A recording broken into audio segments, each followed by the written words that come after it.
It's pretty wild to think about, but almost everything you do online, sending an email, watching a video, you name it, it all depends on a set of rules that were written way back in 1981. Seriously, this document, RFC 793, is the blueprint for the Transmission Control Protocol, or TCP.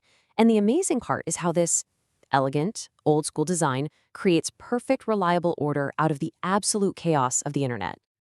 This quote right here really gets to the heart of the problem. From day one, the people who designed TCP knew the network underneath it was, well, a total mess. The document says they made very few assumptions about its reliability. That's because the base layer of the Internet Protocol, doesn't actually guarantee your data will arrive safely or even arrive at all. TCP was built from the ground up to fix that.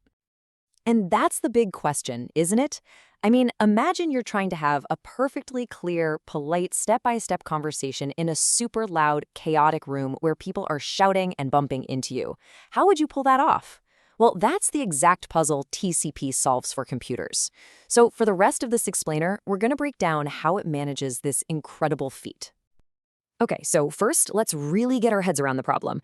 The internet's base protocol is kind of like a postal service that tries its best, but offers zero guarantees. It just fires off little packets of data, or datagrams, into the world and just kind of hopes they get where they're going.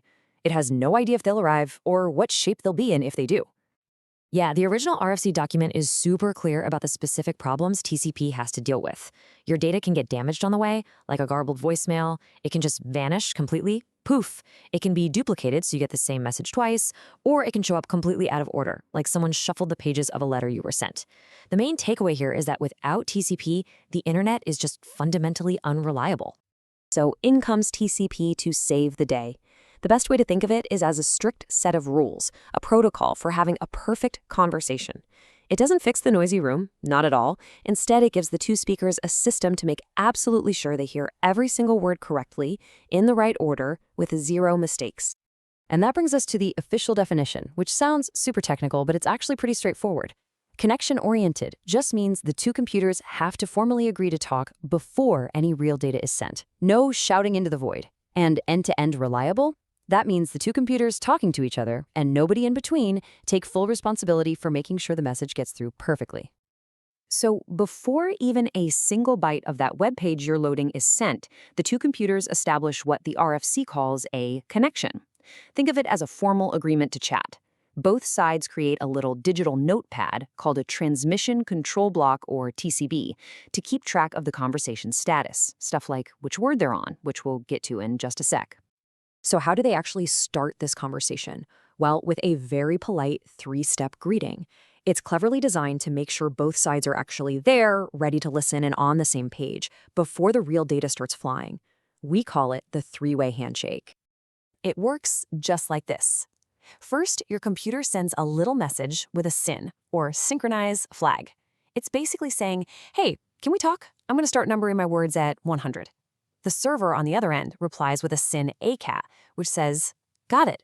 I'm expecting word 101 from you. Oh, and by the way, I'm going to start numbering my words at 300. Finally, your computer sends one last ACAT, or acknowledgement, saying, awesome, I've got your starting number. Let's do this. Only then, after that polite little dance, is the connection officially open. All right, the handshake is done. The conversation is officially underway. Now, TCP uses two absolutely brilliant tricks right from the RFC to keep the data flowing perfectly and, just as important, to keep either side from getting totally overwhelmed. This right here is the absolute heart of TCP's reliability. Every single byte of data gets its own sequence number.